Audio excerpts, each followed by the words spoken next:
دوستو تاریخ گواہ ہے کہ جس نے بھی امریکہ کے خلاف آواز اٹھائی اس کا انجام برا ہی ہوا۔ وہ ذوالفقار علی بھٹو ہو یا معمر قذافی، شاہ فیصل ہو یا صدام حسین، ان سب کا انجام ایک جیسا ہی تھا۔ امریکہ کو آنکھیں دکھانے والے کسی بھی رہنما کی موت طبعی نہیں ہوئی۔ آج کی اس ویڈیو میں ہم بات کریں گے ایسے 5 رہنماؤں کی جس کے بارے میں کہا جاتا ہے کہ امریکہ نے ان کو سازش کے تحت قتل کروایا۔ معمر قذافی، جنہیں کرنل قذافی کے نام سے دنیا جانتی ہے، انہوں نے لیبیا پر تقریباً 40 سال تک حکومت کی۔ کرنل قذافی وہ واحد عرب رہنما تھے جنہوں نے عراق پر امریکہ کے حملے کی مذمت کی، بلکہ انہوں نے اقوام متحدہ کے اجلاس میں امریکہ اور ان کے حواریوں کو کڑی کڑی سنا دی۔ کرنل قذافی نے 1970 کی دہائی میں تیل کی پیداوار میں کمی کر کے امریکہ اور یورپ کو مشکلات کا سامنا کرنے پر مجبور کیا تھا اور یورپ اور امریکہ میں توانائی کا بحران پیدا کر دیا تھا۔ لیبیا میں قذافی کے دور حکومت میں عوام خوشحال تھی۔ پوری لیبیا میں بجلی مفت تھی، سود کی شرح 0% تھی، ہر شہری کو ذاتی گھر فراہم کیا جاتا تھا، تعلیم اور علاج بالکل مفت تھا، اور اعلیٰ تعلیم اور علاج کی سہولت لیبیا میں میسر نہ ہوتی تو حکومت اپنے خرچے پر شہری کو علاج معالجہ کے لیے بیرونی ملک بھجوایا جاتا تھا۔ قذافی نے تیل کو ڈالر کے بجائے اپنی کرنسی میں بیچنے کی بات کی تو یہ امریکہ کو برداشت نہ ہو سکا، جس کے بعد امریکہ نے لیبیا میں قذافی کے خلاف بغاوت کروا دی، جسے کرنل قذافی نے طاقت کے ساتھ کچلنے کی کوشش کی لیکن وہ اس میں ناکام رہے، اور اسی طرح 17 اکتوبر 2011 کو باغیوں نے کرنل قذافی کو مار دیا، جس کے بعد عرب دنیا اس عظیم لیڈر سے محروم ہو گئی۔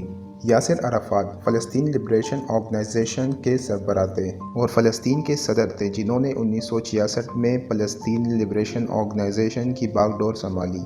ایک ایسے سچے اور دلیر مسلمان رہنما تھے جنہوں نے اسرائیل کے ناجائز وجود کو ماننے سے انکار کر دیا تھا، اور ساری زندگی انہوں نے اسرائیل کی مخالفت کی اور اپنی آخری سانس تک اسرائیل کے خلاف مزاحمت جاری رکھی۔ یاسر عرفات وہ عظیم مسلمان رہنما تھے جن کی کمر کے ساتھ لٹکی خالی پستول بھی دشمنوں کو خوفزدہ رکھتی تھی۔ یہودیوں نے کئی بار راستے سے ہٹانے کی کوشش کی اور اپنے ساتھ ملانا چاہا، لیکن وہ کبھی بھی یہودیوں کی باتوں میں نہیں آئے اور نہ ہی کبھی انہوں نے فلسطین کی آزادی سے قدم پیچھے ہٹایا۔ یاسر عرفات کی ساری زندگی جدوجہد میں گزری۔ اسرائیل کے خلاف فلسطینیوں کی مزاحمت میں اہم ترین کردار کے حامل یاسر عرفات کو 2004 میں مبینہ طور پر اسرائیلی انٹیلی جنس ایجنسی کی جانب سے زہر دے کر قتل کر دیا گیا اور مشہور کیا کہ ان کے خون میں HIV کے جرثومے پائے گئے۔ غالب تیوری تو یہی ہے کہ ان کے خون میں HIV کے جرثومے پائے گئے، لیکن یاسر عرفات کی موت زہر کے باعث ہوئی۔ شاہ فیصل امت مسلمہ کے عظیم رہنما، سعودی عرب کے بادشاہ اور اتحاد امت کے عظیم داعی تھے۔ آل سعود میں شاہ فیصل ہی وہ واحد بادشاہ تھے جسے پوری امت مسلمہ آج تک پیار کرتی چلی آ رہی ہے۔ شاہ فیصل نے بادشاہ بننے کے بعد حکومت کو زیادہ عوامی اور جمہوری رنگ دینے کی کوشش کی۔ آپ نے شاہی خاندان کے اخراجات مقرر کر دیے اور زیادہ رقم تعلیم اور ترقیاتی کاموں پر خرچ کیے جانے لگے۔ شاہ فیصل کے 11 سالہ دور میں ترقی کے کام اس کثرت سے اور تیزی سے انجام دیے گئے کہ سعودی عرب دنیا کے پسماندہ ترین ممالک کی فہرست سے خوشحال اور ترقی یافتہ ممالک کی صف میں شامل ہو گیا۔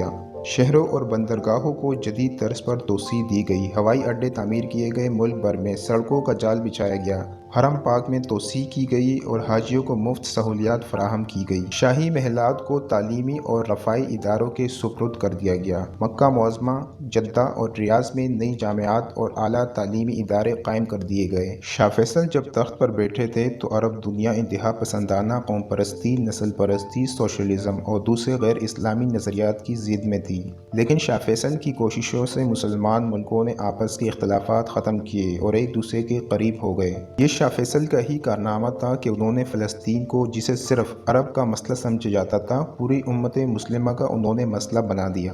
نہر سوئس کے معاملے میں جب برطانیہ اور فرانس نے مصر پر حملہ کیا تو شاہ فیصل نے اس حملے کی بھرپور مذمت کی اور مصر سے شدید اختلافات کے باوجود انہوں نے مصر کی حمایت کی۔ اگست 1966 میں شاہ فیصل نے ترکی کا دورہ کیا۔ شاہ فیصل کے اس دورے سے وہ زخم بھرنے لگے جو عربوں کی بغاوت کی وجہ سے ترکوں پر لگے تھے۔ شاہ فیصل نے انقرہ میں صاف صاف اعلان کیا کہ ہماری طاقت کا سرچشمہ صرف اور صرف اسلام ہے۔ دوستو، اس کے علاوہ شاہ فیصل کو پاکستان سے دلی طور پر بڑی محبت تھی۔ 1965 کی پاک بھارت جنگ میں انہوں نے پاکستان کی بھرپور مدد کی اور 1966 کو انہوں نے پاکستان کا دورہ کیا۔ عرض یہ کہ شاہ فیصل جیسے دور اندیش حکمران آج تک مسلم دنیا میں پیدا نہیں ہو سکا۔ دوستو، شاہ فیصل کی انہی پالیسیوں کی وجہ سے یورپ اور امریکہ کو خاصا نقصان پہنچا۔ انہوں نے کئی بار شاہ فیصل کا تختہ پلٹنے کی کوشش کی، لیکن اس میں انہیں ناکامی کا سامنا رہا اور آخرکار اہل یورپ کی کوششوں سے 25 مارچ 1975 کو ان کے بھتیجے کے ذریعے شاہی دربار میں گولی مار کر شاہ فیصل کو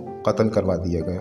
ذوالفقار علی بھٹو 14 اگست 1973 کو اکثریت رائے سے وزیر اعظم منتخب ہوئے۔ اپنے 5 سالہ دور حکومت میں بھٹو نے نامناسب حالات اور سنگین چیلنجز کے باوجود پاکستان ترقی کے راہ سے روشناس کروایا۔ داخلہ پالیسی کے ساتھ ساتھ خارجہ محاذ پر بھی انقلابی اقدامات اٹھائے، امت مسلمہ کے تمام ممالک کے سربراہان کو ایک پلیٹ فارم پر اکٹھا کیا اور صنعتی اور تعلیمی انقلاب کے ساتھ ساتھ ایک عام اور مزدور طبقے کا معیار زندگی بلند کیا۔ یہ ذوالفقار علی بھٹو کی قائدانہ صلاحیتوں کا کارنامہ تھا کہ اس نے پاکستان کو ایک بار پھر دنیا کی نظروں کا مرکز بنا دیا اور پاکستان کے عالمی تنہائی کو بھی ختم کیا۔ ذوالفقار علی بھٹو چاہتے تھے کہ پاکستان پوری تیسری دنیا کا رہنما ملک بن کر ابھرے، لیکن قدرت کو کچھ اور ہی منظور تھا۔ 1977 کے انتخابات میں پاکستان پیپلز پارٹی نے تاریخی کامیابی حاصل کی، لیکن ان کے مخالف 9 جماعتوں کے اتحاد نے دعویٰ کیا کہ یہ الیکشن دھاندلی زدہ تھے اور 5 جولائی 1977 کو جنرل ضیاء الحق نے ان کی حکومت کا تختہ الٹ دیا۔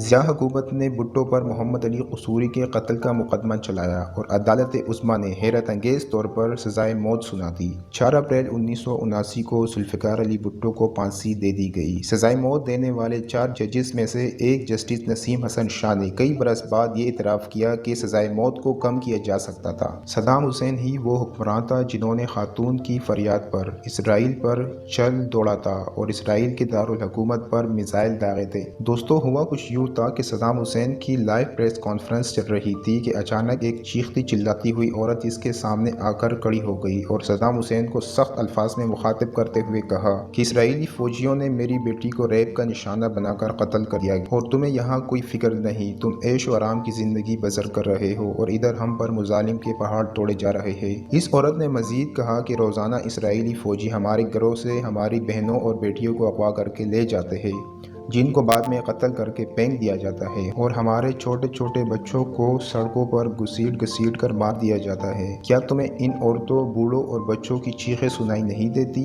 جو روزانہ اسرائیلی گولیوں کا نشانہ بنتے ہیں؟ کیا تم سے ان عورتوں، بچوں اور بوڑھوں کے چیخنے کا حساب نہیں لیا جائے گا؟ اس عورت کی یہ باتیں سن کر صدام حسین رونے لگا اور کہا کہ اب اسرائیل کا کوئی بھی شخص صبح کا سورج نہیں دیکھے گا اور جس طرح یہودیوں نے ہماری ماں اور بہنوں کو رلایا ہے، اسی طرح ان کی چیخیں نکلواؤں گا اور ان کو تہس نہس کر کے رکھ دوں گا۔ لہٰذا اس کے فوراً بعد صدام حسین وہاں سے اٹھ کھڑے ہو گئے اور فوجی قیادت کی ایک میٹنگ بلائی جس میں اس نے اسرائیل پر حملہ کرنے کا حکم جاری کر دیا اور پھر اس کے حکم کے مطابق اسرائیل کے دارالحکومت پر 40 میزائل داغے گئے جن سے اسرائیل کے ہوش اڑ گئے۔ صدام حسین اتنا طاقتور اور اپنے مرضی پر چلنے والا شخص تھا کہ کوئی بھی ملک یہ پوچھنے کی جرات نہ کر سکا کہ اس نے یہ میزائل کیوں مارے ہیں۔ دوستو، صدام حسین کی بڑھتی ہوئی طاقت سے امریکہ بہت پریشان تھا کیونکہ امریکہ اسرائیل کے پڑوس میں عراق جیسے طاقتور ملک کو دیکھنا نہیں چاہتا تھا۔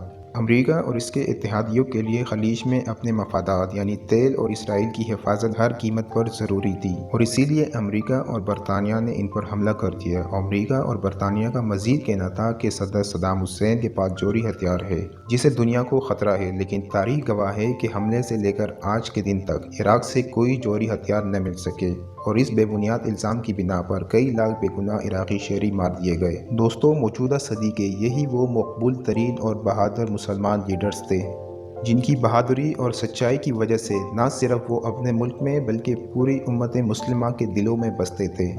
اور اس کے ساتھ ہی آج کی ویڈیو کا اختتام ہوتا ہے۔ مزید اس طرح کی ویڈیو کے لیے ہمارا چینل سبسکرائب کرنا نہ بھولیے گا۔